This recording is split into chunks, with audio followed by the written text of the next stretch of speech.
So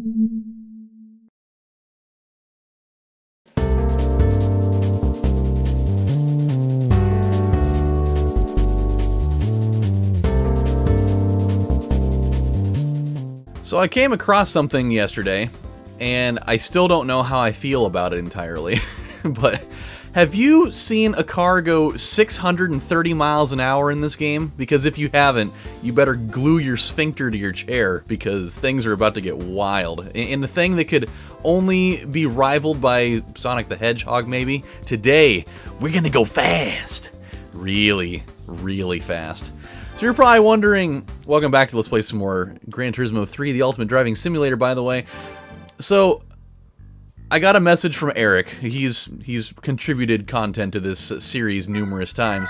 I got a message from him the other day, and he said, I'm going to show you something, and just, you gotta do it on the channel. And so he showed me, he's like, I want you to do the Like the Wind challenge, which is one that involves needing extremely fast cars to do it, by the way. It's an S license race for being on the test course, which is hilarious. And he's like, take the Vertigo car, and then I'm going to send you some stuff, and you're going to alter the car a little bit, and then it's going to be fucking crazy from there. And I'm like, the Vertigo doesn't even have that much horsepower in it. He's like, just trust me on this. I was like, okay. So, I've got some stuff here that is going to make this particular vehicle the stuff of absolute legend. It's ridiculous. So, we're going to put this Stage 2 NA tune-up kit in there, and that's all we... Well, actually, I should probably do one more thing here, because that is a 20-lap race, and so we should probably get, like, some super slick tires, because what we're going to be doing here is going to involve an extreme amount of wear on those tires very quickly. So, I still can't believe this is even happening. It's so stupid. Oh, like, I didn't really know what to expect out of it until I actually saw it with my own eyes. It is unbelievable. And it doesn't happen right away, either. That's the best part of it. You'll see it start, and you're just like, huh. Alright, well, I guess it didn't work, but oh, yes it does. Yes it does. Okay, so let's go into settings here. I've got some special tune-up things that need to be done. So, go into spring rate. I've got the thing over here on my other computer. So, the spring rate, we gotta go all the way down to 4 in both front and back. And then ride height adjustment, we're going to 45 millimeters on both. See, shock bound, level 7, shock rebound, level 7, camber angle. For the front, we're going to go down to 1. I'll leave it the same on rear. And then, oh, don't go away like that. Let's see, stabilizers, we're going to go up to level 5 on both. And then we'll move over to brake balance, which... Brake balance, I'm going to go to level 10, and then, let's see, for gear ratio, so limited slip initial, rear we're going to go down to 5, acceleration we're going to go up to 60, and then limited slip deceleration we're going to go down to 5. So these ratios are going to be a little bit different than what Eric sent me. I tried testing that, and I could not get it to work, but I found a different place. Apparently this is a thing. I did not know that there were cars that you could just alter the gear ratios in some other settings, and you can turn them into these, like 500 or 600 mile an hour just beasts of machines. I did not know that was a thing, but apparently there are, there's more than one car in this game that you can do this kind of thing with. Okay, so now we just have to adjust this thing. We got to go level 45 on the auto setting, and then we have to move all of these things around. And so let's see if it'll let me get there, because I've had times where I tried to adjust these gear ratios and it wouldn't let me put them where I wanted to. And so then I had to kind of tweak around with the auto setting a little bit, and it would naturally put it in place automatically. So, we'll see if it'll let me actually do it the way I want to here. So, the final needs to be at 3,000. 6th needs to go up to 852. Ah, see, it's doing this again. Oh, there we go. Did that it? I think that did it. 852, 1045, 1351, 1844, 2653, 4281. That is on the money. That is exactly where it needs to be. Oh boy. And then the downforce, we got one little extra thing left. Okay, so downforce, we need to go to 45, and then rear needs to go all the way up to 125, and that's gonna really throw things off pretty wild. And then active stability management goes down to 0, and so does the TCS controller goes down to 0. And with that, my friends, we are ready to unleash the highest level of hell that has ever been seen by human eyes. This is gonna be so cool. Oh boy. Alright, here we go. This is not what I was planning on doing today, but now it is. It's just gonna be the greatest thing that's ever happened. So, now, we're off. You can already see things are a little bit odd just with the way that speedometer is just like freaking the hell out.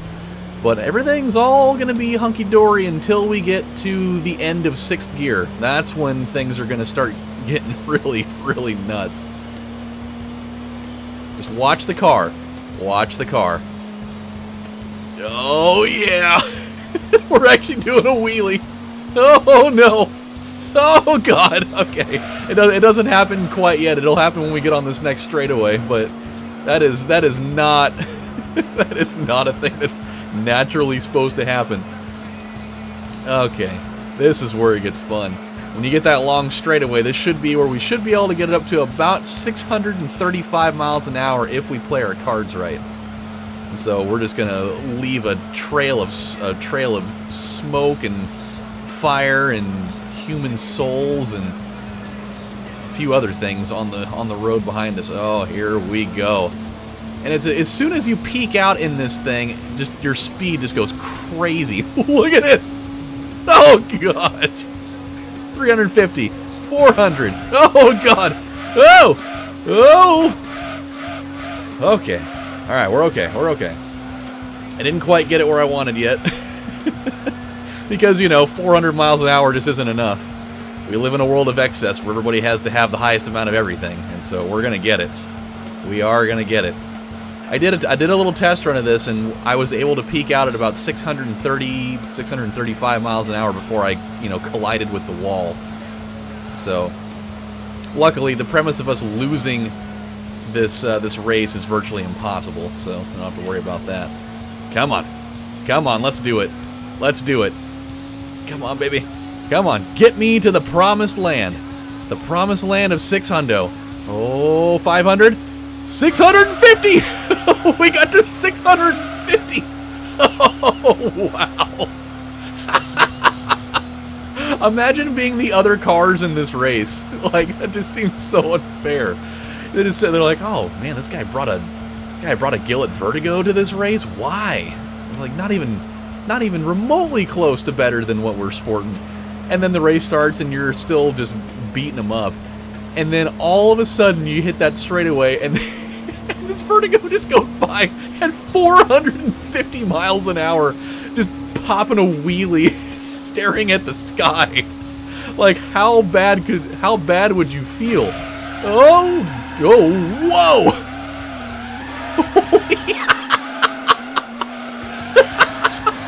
We're gonna take this entire corner doing that. Oh my god, this is the coolest thing I have ever done in this game.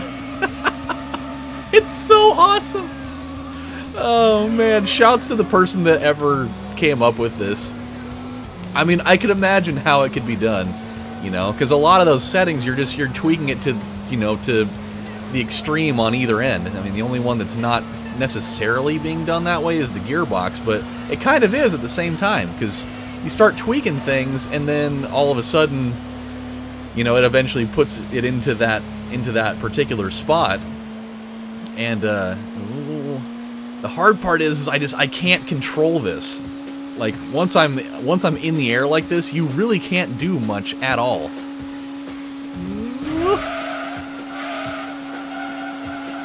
So the nice thing is that we're going to complete this race though, because I was you know, I had kind of my own doubts about, you know, whether we would be able to do this race or not, because I've done little tests with it before, and the Viper GTS that is usually in this, I don't know if that car's in this race or not. The Viper GTS that's in this race is like abnormally fast.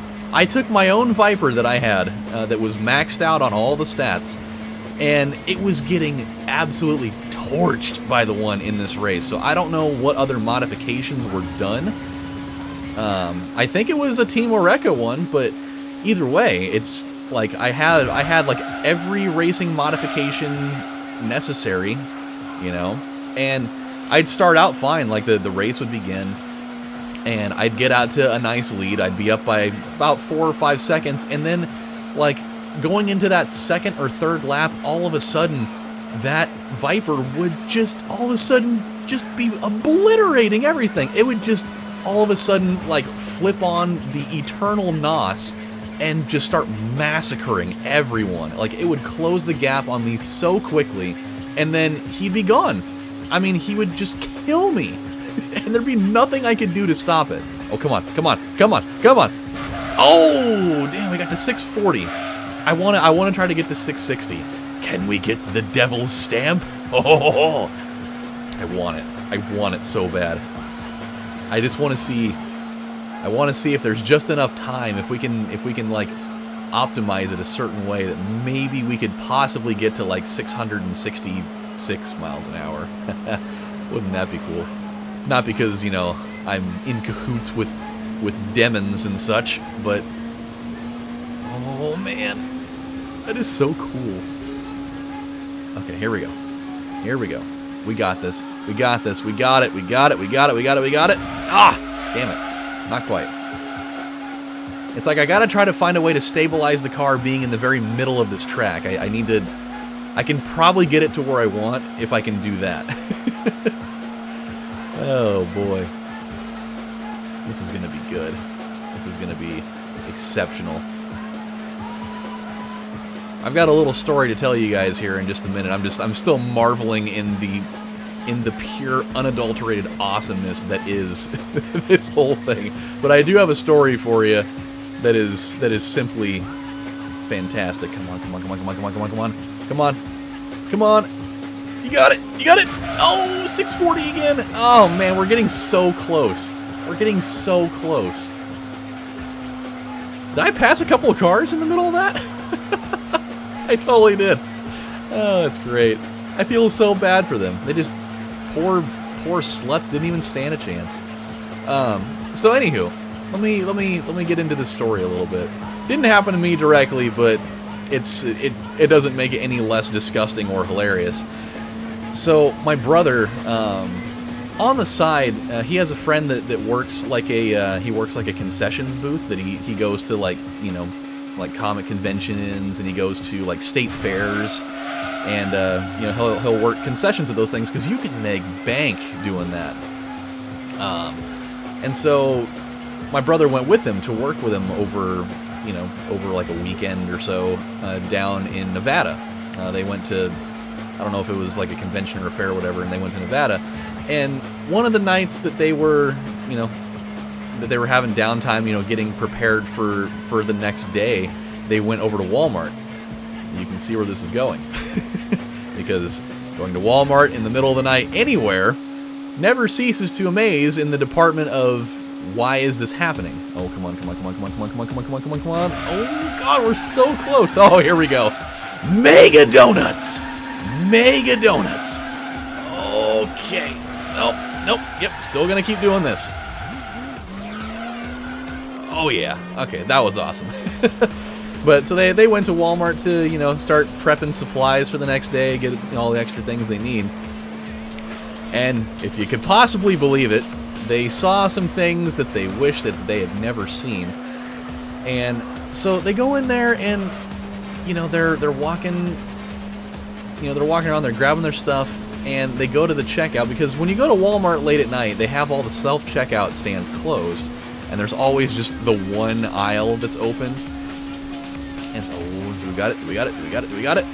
400? 500? Nah, 500. So there's always just the one check stand that's open, and so everybody starts piling into that one. And so, Skyline's going in. So they all start piling into that one, and as these guys are, as my brother and his friend Jake are walking up to this check stand, they're walking behind this lady, super portly. I mean, she was massive, as the story goes.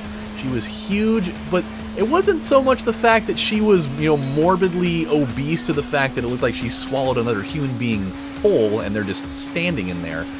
It's the fact that she decided for whatever reason, either it happened while she was in there or she left the house this way. She was wearing a pair of shorts and like a white t-shirt that were just covered in shit. They were just covered in shit. She had like a poop stain on the back of her shirt that was like going up her back, like halfway up her back. And how does that even happen? I don't even understand how that even happens. Like, how do you get a shit stain that's going up your shirt, halfway up the shirt, and you're either completely unaware that it happened, or you just left it that way? And then obviously, there was the horrendous shit stain on the pants. But like, she decided that this had to have happened before the fact, because there's no way that a human being could shit with so much force that it would have gone up the back. You know what I mean? It just doesn't even make any sense. So that would mean that she had to have been like at home, laying down on the couch, eating like a pallet of Hot Pockets or something, and then she just, nature called and she let it go to the answering machine, and all of a sudden just, oh well, I gotta just, and it just like jetted down her ass and up the back because it had two choices to make and it took both of them. And so, oh boy. Okay, never mind. For some reason I thought like my car was starting to like fail entirely. That was weird. Because it was like decelerating so much. I guess I haven't really been paying, too much attention to it. Yeah, here we go. But yeah, and so like they were walking behind her and they're just like, they're like in this divine level of like disgust and bewilderment and just like nauseation because they had to stand directly behind her in the check stand, and all of a sudden you could just smell it. You could just smell that immense amount of shit that was just radiating out of her clothes. And probably still, parts of her ass, because I would imagine, if she had the gumption to go to a store, if she had the gumption to go to a store without changing her clothes, you just automatically know that she never even bothered going into a bathroom facility to use any toilet paper whatsoever. So it's probably all just like fresh and caked on and what have you. And so they just had to deal with that. It's so disgusting. I don't know why. I don't know why, for some reason, when the chips are down and I'm running out of material, I always seem to have a story related to shit. I don't know why that is. We live in a shitty world, I suppose. But as we continue, as we're almost halfway done with this race, I got another one. I actually learned about this story last night. I didn't even know that this was a thing. But this is a work-related matter that was from, I think, well before I ever worked at the store. This is when I was little. But apparently, we had, back in, I think it was like the 80s, somewhere around like the 80s, maybe the early 90s, who knows. So maybe I was probably alive at least. We had an employee that worked for us. She was older. I think she was in like her early to mid 60s. And her name was Bernice. I can say her name because I would assume that she is either dead by now, or she probably, is probably one of the least likely human beings to potentially stumble across this. So, but yeah, her name was Bernice. She was diabetic, and let's just say that she had some issues. So she used to work for us, and she worked. She just worked up at the front counter, and occasionally she'd work, at the lunch counter when Salem Health Foods was a fine purveyor of like we actually had like a little cafeteria in the store, which was fucking cool, by the way. I was never a guy that was down on garden burgers, because I don't know, I wasn't really about that. But the lady that worked our lunch counter when I was little, I'd get out of like preschool, or early, like first, second grade, used to go down to the store. I'd go to the lunch counter, and she would make me a garden burger. Her name was Sandy. She was super, super fucking cool. She actually used to live on the same street as us when I was growing up. And those garden burgers were amazing. They really were. But eventually, she ended up retiring, and then eventually came out of retirement and went to work as a veterinarian. But yeah, dude, just fond memories of that. But back to the story before I, get diverted away from that again. Come on. Oh, 6:30. Damn. So close. So apparently one day she was working, and it was really super busy in the store. It was like her and my dad and a couple other people were on staff back in a time when we could have 4 or 5 people on staff at a time, and all of a sudden she was standing there, and then her eyes just like dilated, and she's like, "I'll be right back. I have to go. I'll be right back." And my dad's like, "Okay." He's like, "I'll see you in a few minutes." And she was walking very awkwardly towards the bathroom, and just kind of doing like the confused shuffle, where she's like really got the old sphincter just knotted up with like a fine bow and some twine. And so she walks to the bathroom, and then she didn't come out for like a solid 30 minutes probably. And it got super busy in the store, where my dad's like, operating both of the registers by himself, because, we had other people working at the lunch counter, and other people doing freight and stuff. And so he's like, manning the helm by himself. And he's just sitting here wondering, where the hell did she go? So he goes and knocks on the door, and she just like refuses to come out. I mean, she just will not come out. And then eventually he coerced her to come out of the room. And she comes out, and she's just like super embarrassed. And she's just like, "I need to go home. I have to leave." And he's like, "Why? What happened?" And he walks into the bathroom, and kid you not, the scene that he saw was like, it was like a feces-style Jackson Pollock nightmare. I mean, it was something that you wouldn't think that you wouldn't even think it'd be possible. But apparently, she just had, as soon as she got into the bathroom, she had just like this absolutely inhuman, massive, just shit of the century blowout. I mean, it was all over. It was all over the toilet. It was all over the walls. It was all over the floor. Like, how do you shit on the wall? I don't understand this. I don't know how that works. Like, did she just take her pants off, and then all of a sudden, this like guttural madness just like struck her like a lightning bolt or something, and she just like, how do you shit with that much force that it becomes projectile and it hits the wall? I don't know how that even works. It doesn't compute with me. But apparently she got it all over the floor, all over the walls, and just like it was everywhere. Like, it wasn't even humanly possible how that was even working that way. Okay, come on. We need to flip this bad boy around. Thank you. Let me turn this damn bus around. Put it into your precious little field trip pretty damn quick.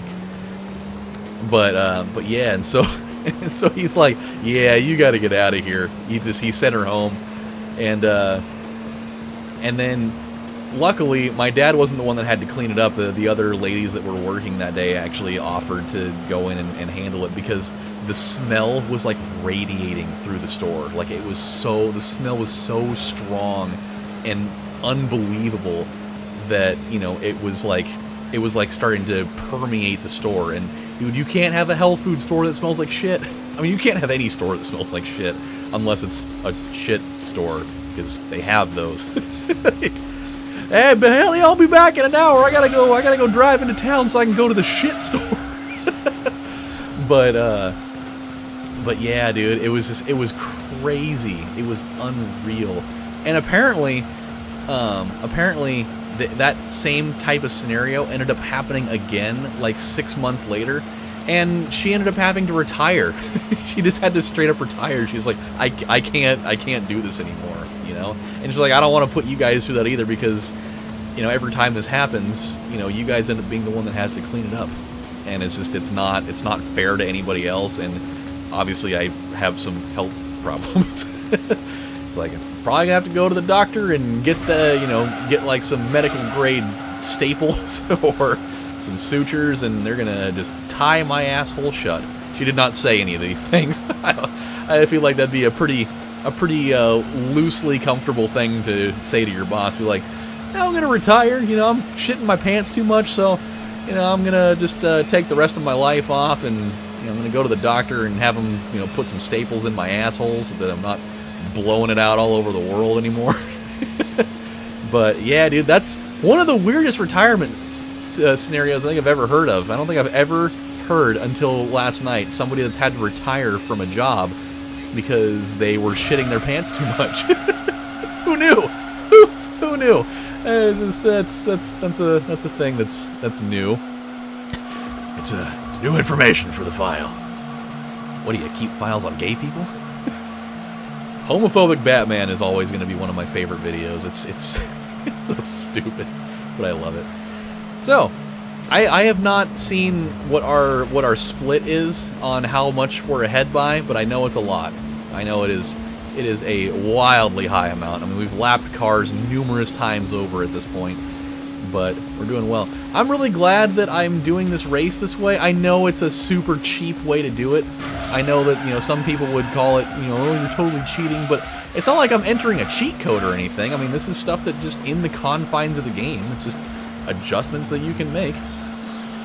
But imagine how much longer this race would take if we were doing this with just a regular tuned-up car. I mean, we've been doing this for 21 minutes already, and we still have 6 laps to go. If we hadn't been doing it this way, we'd be at the 20-minute mark, and we'd probably not even be to 10 laps yet. I don't even know if we'd even be at the 10th lap yet. So this would be a long-ass race. This would be like a solid, you know, probably 40-minute to an hour-long race. So, you know, while it does in one form or another maybe compromise the integrity of this run or whatever, if you want to call it that way, it's drastically lowering the amount of time we're spending doing this, because this may as well have been like a 2-episode race. And so I'm perfectly okay with cheesing it a little bit and giving a wonderful spectacle for you guys to watch. And you know, doing something really cool. And then I'm actually very curious to know what our prize vehicle is for this. I also don't remember how much the prize money is either, but I would assume it's probably like a couple 100,000 credits.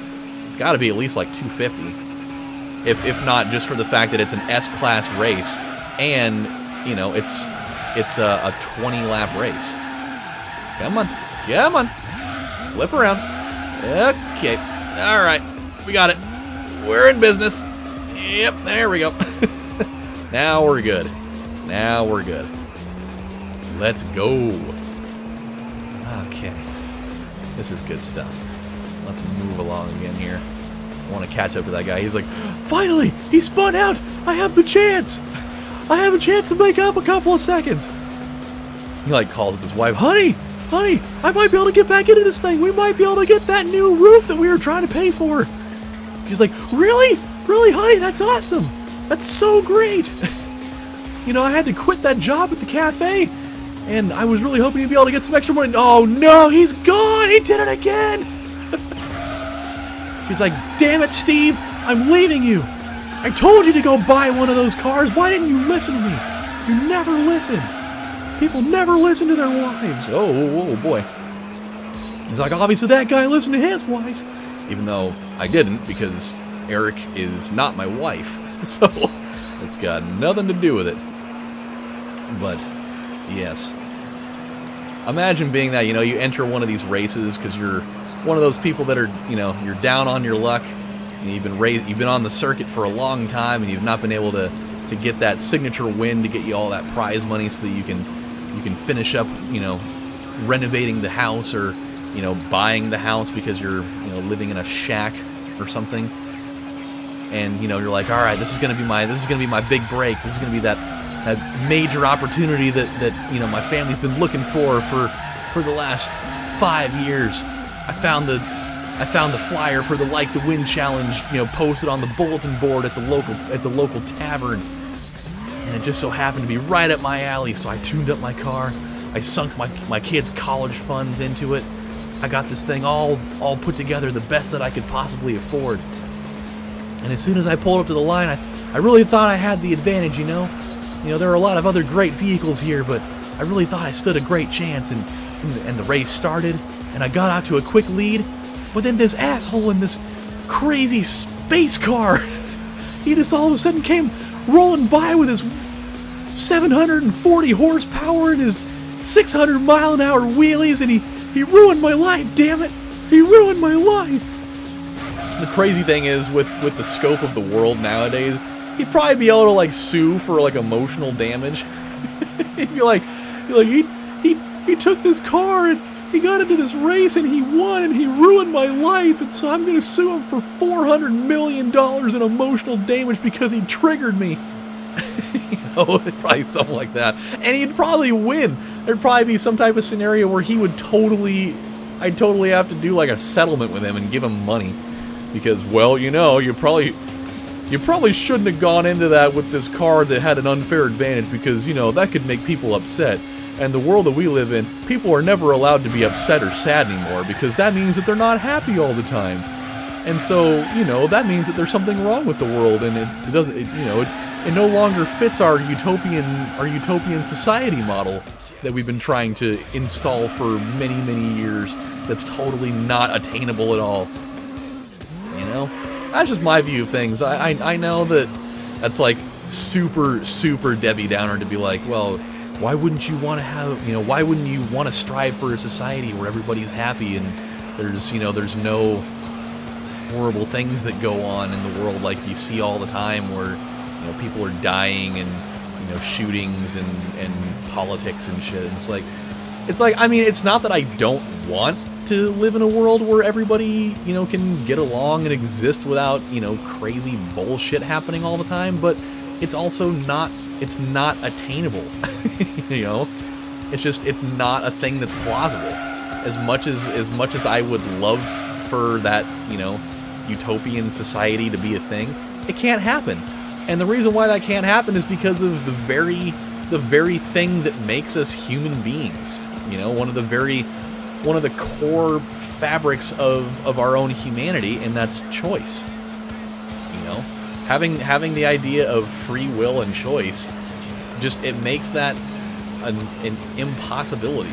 You know, there's always going to be people out there that make the conscious choice to do what they want to do, and unfortunately, you know, everybody's, you know, created a different way. People make their own active choices on, unfortunately, you know, having thought processes in their brain that they want to do horrible things, or they harbor, you know, a mentality that's not healthy, and, you know, it views poorly on other people, and so then people go and do other things.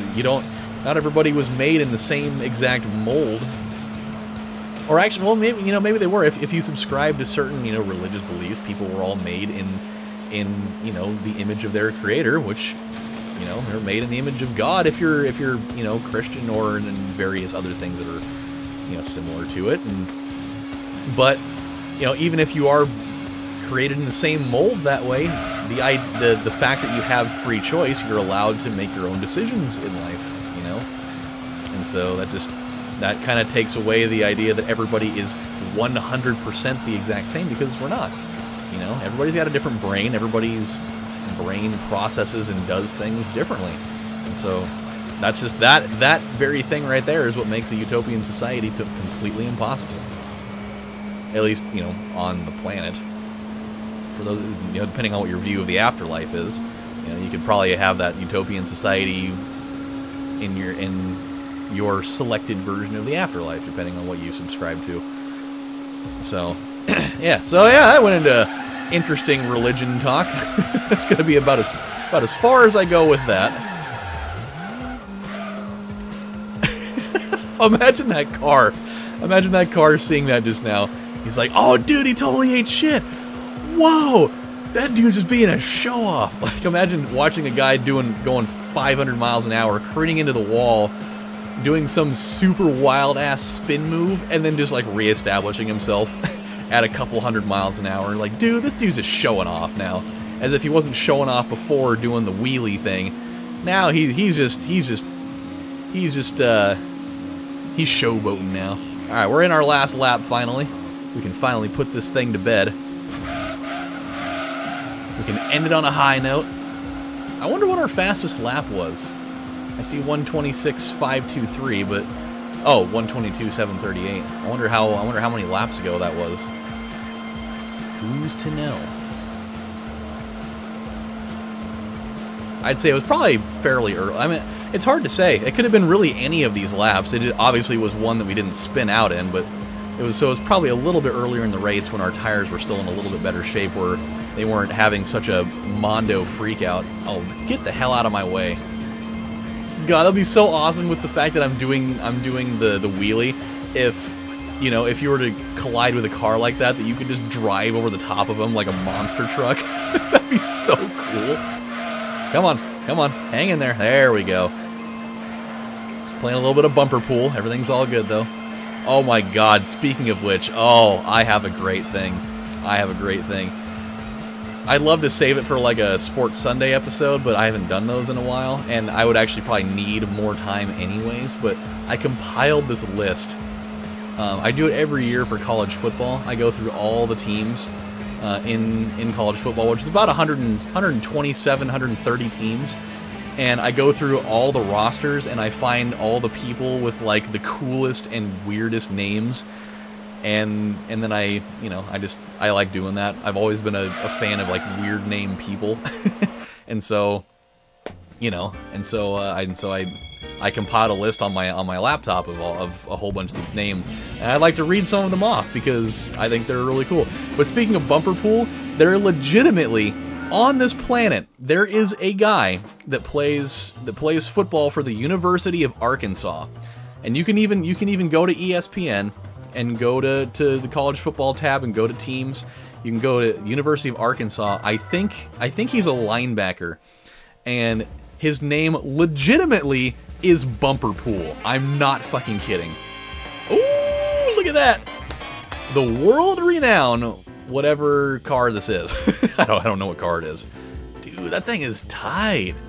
I don't know how I feel about the green and orange thing, but I don't know. It's like that type of color scheme is only like visually attractive on like race cars like that. Like you couldn't give me just like a Mazda RX-8 that just had those two colors on it. That would look disgusting. But for a car like, for a racing vehicle like that, it actually looks pretty cool.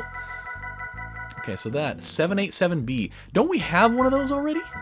I thought we had a car that had a name. Okay, we have an F687. And that one's got 888 horsepower. So what about this one? 690. I wonder if we could do any extra stuff with that. Yeah, there's an F687. Yeah, okay, that was a thing. We're gonna be using that at some point, I think. At some point. Okay, so yeah, that's pretty cool. I'm really glad that we got a car like that because I like those. So, yeah, but yeah, his name is 100%. His name is Bumper Pool. I don't know why his parents named him that. I couldn't fucking tell you. I think they just hate their child.